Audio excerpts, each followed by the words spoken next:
Apapun cemilannya, apapun jajanannya, apapun makanannya, minumnya, teh botol sostro. Debat pamungkas malam tadi juga menuai respons dari masyarakat yang menilai debat berjalan landai, berbeda dengan 4 debat sebelumnya.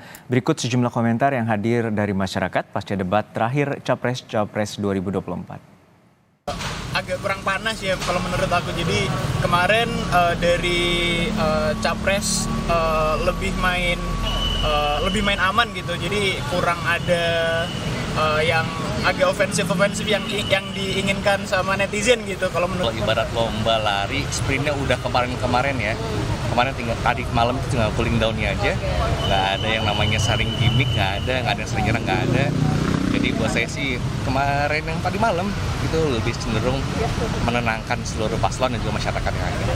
Kalau dibandingkan dengan yang dulu-dulu ya, debat sebelumnya baik Capres maupun Cawapres, aku lihat secara dinamika sebenarnya lebih landai.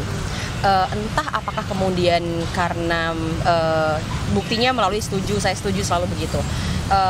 Aku nggak apa-apa sebenarnya kayak gitu, cuman jangan sampai kemudian hal tersebut karena menghindari adanya dinamika yang atau diskusi yang lebih sengit dan menghindari adanya